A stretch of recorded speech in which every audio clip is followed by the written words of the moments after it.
আসসালামু আলাইকুম, কেমন আছেন সবাই? আমি একটি জামা বানানোর জন্য কিন্তু আমি গলা কেটে নিয়েছি এবং গলাটিকে কিভাবে আমি জামা আ কাপড়ের সঙ্গে বসিয়ে নেবো তা দেখাচ্ছি। গলাটাকে আমি ফেলে দিয়েছি এবং এটা পেস্টিং বক্রম নিয়েছি। পেস্টিং বক্রম নিয়ে এটাকে গলায় ফেলে আমি তারপরে আয়রন করে নিচ্ছি।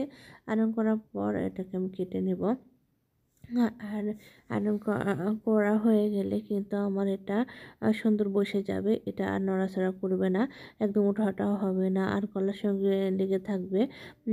আর এটা দিলে জামাটা খুব সুন্দর হয়। যার কারণে আমি প্রতিটা জামাতেই কিন্তু এই পেস্টিং বক্রমটা ব্যবহার করে থাকি। তো আপনারা যারা জামা বানান এভাবে পেস্টিং বক্রম লাগিয়ে নেবেন। দেখবেন জামাটা খুব সুন্দরভাবে তৈরি করা যায়।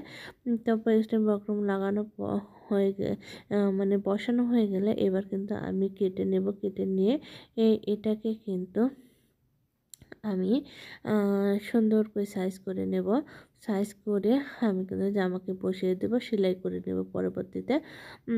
তো আমি আমার আজকের কাজের যে গলা কাটিং আমি সেটা দেখালাম। গলার পেস্টিং বক্রম বসানো। তো ভালো থাকবেন, সুস্থ থাকবেন। আসসালামু আলাইকুম।